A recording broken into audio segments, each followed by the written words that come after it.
Class 10th math प्रश्नावली 4A का जो है 13 नंबर वाला क्वेश्चन जो है देखेंगे। यहाँ पर इस क्वेश्चन में कह रहा है कि यदि kx square plus k minus 1 into x minus 1 equal to 0 है, जो द्विघात समीकरण है, इस समीकरण के मूल्य बराबर हैं। We have given that for this question. Already पहले से हमारे क्वेश्चन में ये चीज़ गिवन है, ये पहले से दिया गया मेरे दोस्त। इस क्वेश्चन में पहले से दिया है कि क्वेश्चन वाले ये कह रहे हैं कि यदि द्विघात समीकरण के x square plus k minus 1 into x minus 1 equal to 0 इसके मूल्य बराबर हैं, तो फाइंड दी वैल्यू आपके के का मान ज्ञात करना है। लेते हैं ए बी सी। सर्वप्रथम हमारा काम वही है कि यहाँ पर पहले एक्स स्क्वायर का जो गुणांक है मेरे दोस्त वो स्मॉल ए है। स्मॉल ए का वैल्यू कितना है के है।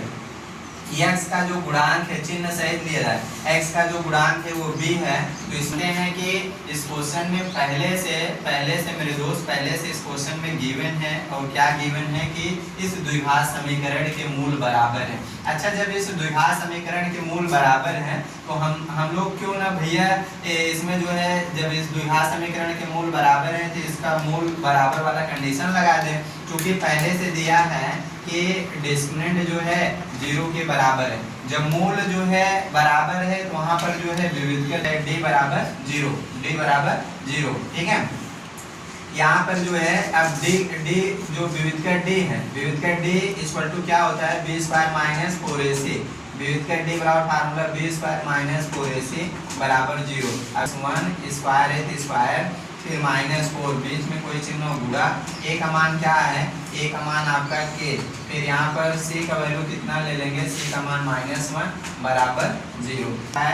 कि माइनस का मतलब माइनस में करेंगे मेरे दोस्त क्या आ जाएगा प्लस, और यहाँ पर देख लीजिए माइनस का मल्टीप्लाई माइनस में की प्लस आ गया, 4 का 4 के एक में गुणा करने पर कोई मान में कोई परिवर्तन नहीं होता, वही आता है बराबर आपका आ गया 0 आ गया, बराबर क्या है 0 आ गया।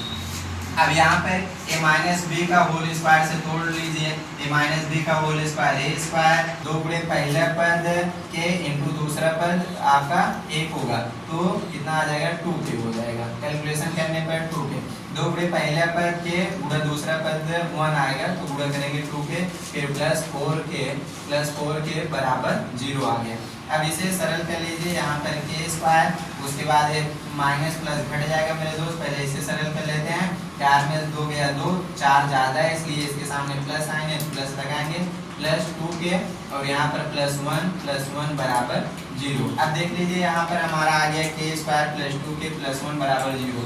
ऊपर लिख देते हैं यहाँ पर के स्क्वायर प्लस 2k प्लस 1 बराबर 0। अब यहाँ पर बना लीजिए, यहाँ अगर हम k का स्क्वायर कर दें, फिर 1 है 1 का स्क्वायर कर दें, यहाँ पर प्लस 2 गुणे पहला पद के गुणा दूसरा पद क्या है 1 है, इक्वल टू 0, इक्वल टू क्या 0। अब देख लीजिए मेरे दोस्त, हम क्या किए फिर से समझा देते हैं, बराबर 0 यही आपका इक्वेशन बना है। तो हम एक के स्क्वायर बस इसका केवल रूप बदल रहे हैं, इसका बस केवल रूप चेंज कर रहे हैं ताकि मान में कोई परिवर्तन न हो और आपका काम भी बन जाए, ठीक है। सर्प मर जाए लाठी न टूटे, बस वही वाली कहानी। यहाँ 1 है तो 1 का चाहे जितना बार मल्टीप्लाई करोगे 1 ही आएगा मेरे दोस्त, तो 1 का स्क्वायर कर दिए 1 आ गया।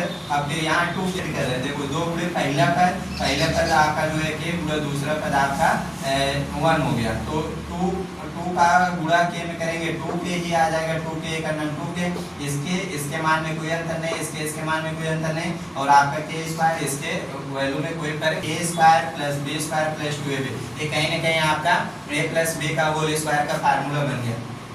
a प्लस बी के स्थान पे k है प्लस b के स्थान क्या है मेरे दोस्त 1 है, तो a प्लस बी यानी k प्लस 1 का होल स्क्वायर आपका a आ गया, k प्लस 1 का whole square equal to 0। Square root on both side, दोनों पक्षों का वर्गमूल ले लीजिए। यहाँ पर आप ऐसे कर सकते हैं कि दोनों पर लेने पर जैसे ही हम दोनों पक्षों का वर्गमूल लेंगे, जैसे ही दोनों पक्षों का हम वर्गमूल आपका जैसे k प्लस 1 2 बार है तो वर्गमूल में 2 का जोड़ा बनता है। देखिए मान कितना आ गया -1, that's all. This is the answer. शानदार, जानदार, जबरदस्त, जिंदाबाद तरीके से मेरे दोस्त यहाँ पर जो है आंसर आ गया, k का वैल्यू -1 आया, जो कि बिल्कुल सही जवाब है, एग्जैक्ट आंसर है, वेरी गुड।